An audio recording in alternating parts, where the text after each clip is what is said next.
সবাইকে নমস্কার। আমি ইমন সুপ্তি রায়। এই যে ড্রেসটা আমি পরে আছি এটা আমার বার্থডে ড্রেস। ড্রেসটা আমার খুবই পছন্দের। ওনাটা পড়ে গেল।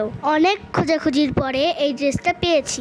আর এই জুতা, এটার কথা আর কি বলবো। যাই হোক, আগে ড্রেসের কথা শেষ করে নেই। আমি আর পাপা আমার বার্থডে শপিং করতে বের হয়েছিলাম।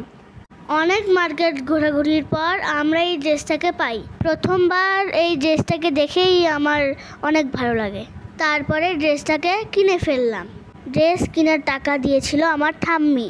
ড্রেস তো কিনে ফেললাম, এবার লাগবে ম্যাচিং জুতা। এবার আসি জুতার পালায়। জুতা কিনতে যে জুতা তো ম্যাচিং হয় না। অনেক ঘোরাঘুরির পরে এই জুতাটা আমার পছন্দ হলো। জুতাটা আমার জামার সাথে ম্যাচিং হয়ে গেল, একদম ম্যাচিং।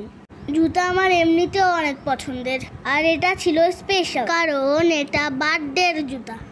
এই জুতাটা গিফট করেছে আমার মানে আমার দিদা। বার্থডেতে আমি অনেক গিফট পেয়েছি। বাবা আমাকে একটা লুডো গিফট করেছে, আর সারা দিন রান্না করছে। টোপলা ভাই আমাকে প্রজাপতির পাখনা গিফট করেছে, সেটা আবার নিজেই পড়েছে। পিমনি আমাকে স্কুল ব্যাগ দিয়েছে। রাঙ্গামাসি আর মেশো আমাকে 2টা মগ দিয়েছে, বড় বড় মগ। এরকম বার্থডেতে আমি অনেক গিফট পেয়েছি। সবাইকে ধন্যবাদ গিফটের জন্য।